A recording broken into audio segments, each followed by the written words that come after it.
All right, everyone, welcome back to Full Circle with Joyce. Time now for our next segment, and it's interesting. We're going to be talking about World Toilet Day. Yes, I actually never knew there was a World Toilet Day, but my guest is here in studio to shed a bit more light on what this day is all about. His name is Mbaruku Vyakweli, and he's the head of corporate affairs at Nairobi City Water and Sewerage Company. Karibu sana to the show. Great to have you here. Yeah. So just to touch on a few statistics here before you tell us exactly what World Toilet Day is all about. 4.2 billion people globally live without safely managed sanitation.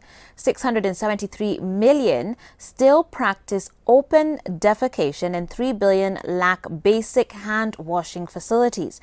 This sanitation crisis means untreated human waste is actually spreading diseases into water supplies and the food chains for billions of people. And of course, this must be an issue that is also quite prevalent here in our country.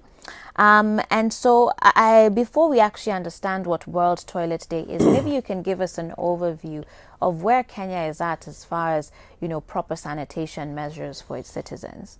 Well, thank you once again for having me here in your studio. And I want to take this opportunity first to wish all my colleagues a happy Toilet Day.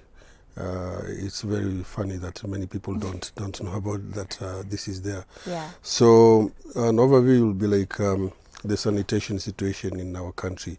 I'll only talk about Nairobi because I cover Nairobi. Okay. And nationally, not that I don't have the figures, but somebody should be talking about it. Sure. Now for Nairobi, I can tell you that it is not that good. Because our sewerage, we cover sewerage, water and sewerage, and our sewerage system now we cover only about slightly above 30% is covered. And but we've been working very closely with the World Bank and other partners to ensure that we have a very good sanitation program within the city of Nairobi. Okay. Yeah. What is the hindrance to that? I mean, sanitation is so critical. Here we are saying it affects our water supply, that people be drinking, food chains. Why is it that it's only at 30%? What are the hindrances? No, it's only the sewerage system that for now there are many projects which are coming up, and we are hoping to double the number, the percentage. Yeah. But we are working hard through water supply. There is where our very strong point is.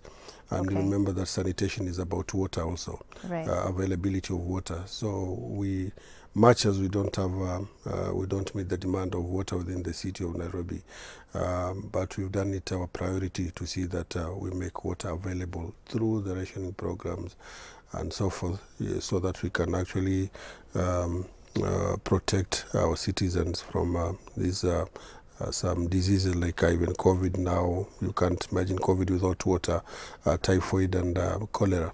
Okay. Yeah. So you've brought up the water rationing as one of the measures to help provide water for as many people, although that also isn't a very sustainable solution. At least for citizens, we don't like that. No one wants to have their water rationed.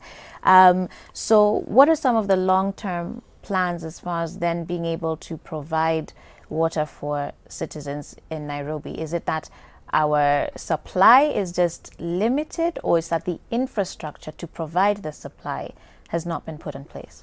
No, it's actually, that is the national government which is actually looking at expanding and increasing the water availability. Currently, as we're talking now, the demand is high, like I said. It's about 810,000 cubic meters per day. That is the demand. Just in Nairobi? Just in Nairobi. And our capacity as Nairobi City Water and Sewerage Company currently is about 550,000 cubic meters. We have a shortfall of about 280 or so cubic meters per day.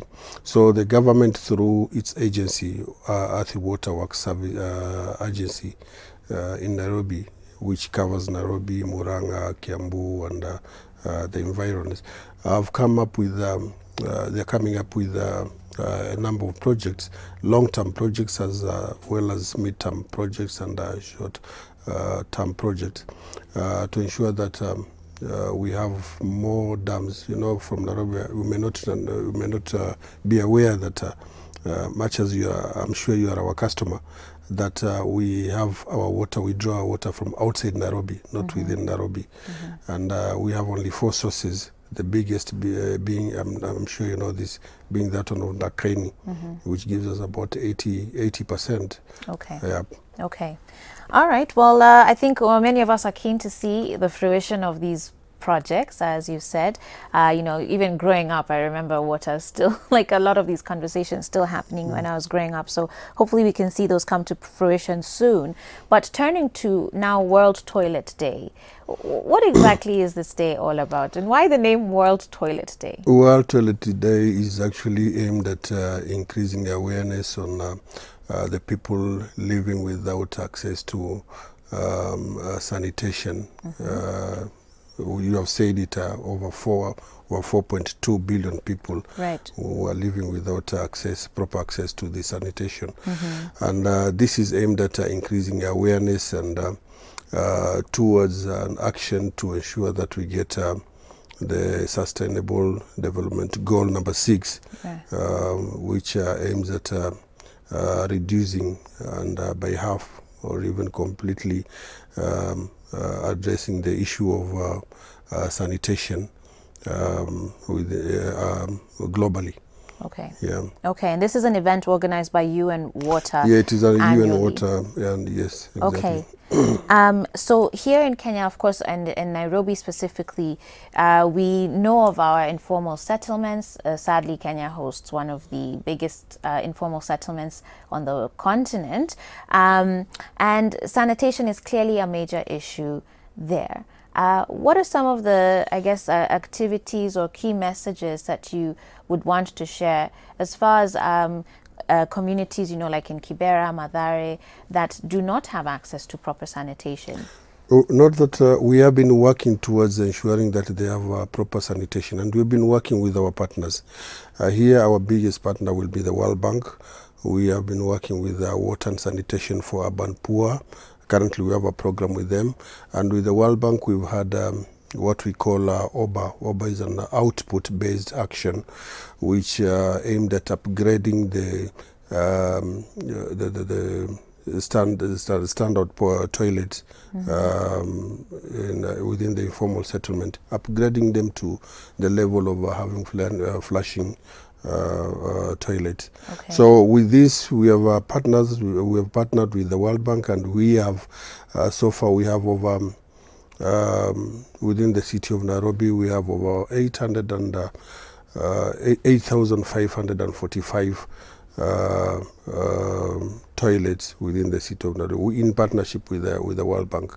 Okay. And we also have we have addressed the issue, the same issues within the informal settlement, like Soweto side, Matopeni, within Kibra, and the environs. Yeah. Okay. Okay.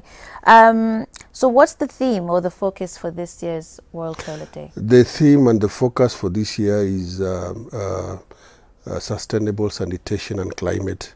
And this is, we are looking at sustaining the sanitation, bearing in mind, bringing in the issue of the angle of climate change. You know that the floods, we have been, globally, we have been experiencing global floods, drought, and even other calamities. This affects to a very large extent the smooth running of the toilets and so forth. You know that if there are floods, you know very well that what the pandemic that comes out after that. And you know when there's drought also, the effect is tremendous in terms of these diseases. Right. Yeah. Okay. So what exactly does a sustainable sanitation system look like? The sustainable sanitation system, we're looking at from the point of the toilet, where we have an access to a toilet that is with integrity. And we are looking at taking this, the human waste from the toilet to the point where it is disposed, the system that is applied in doing this. Okay. Yeah. Currently, where is the human waste going? Because there's been a lot of noise and allegations of it actually ending up in our rivers. Yeah, it's actually it's a very good question that you have asked, because there are points which aimed at collecting this human waste. They are either delivered by pipe, or even transported by lorries to those points. We have a number of them within the city of Nairobi. Kariobangi wastewater, Ruai, we have one, and we have several ponds. So it is actually structured, but may not be enough for the capacity may not be enough for now. So is that why it's ending up in the river? No, it's not actually supposed to be sent up in the rivers. That is not it's not legal. Yeah. Yeah, it's not legal. That is why we are with NMS now in place. We are looking at. I'm sure you've seen the Nairobi River, how it has been. It used to be like even some time back, it used to be dumped into the Nairobi River, but that doesn't happen anymore. It's not allowed. Oh, it doesn't? No, it doesn't. Nairobi River is actually clean, and the government is making a concerted effort to see that that water is remain clean. Okay. Yeah. Okay. As we get ready to wrap up here, maybe we can touch on a little bit of what NMS is doing as far as helping to create this awareness and even maybe education, because it does seem sad, really, that in 2020, sanitation is still this big of an issue, in the 21st century.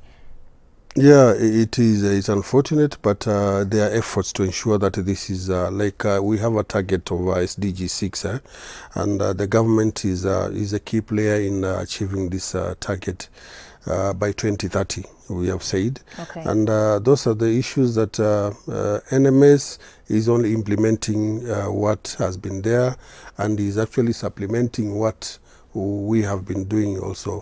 For example, in terms of supplying water to the informal settlement. Okay. They have come up with a number of water bowsers, the tankers, to provide free water services, and this helps a lot in terms of clean drinking water and even the water for sanitation purposes. Okay. Yeah. Okay.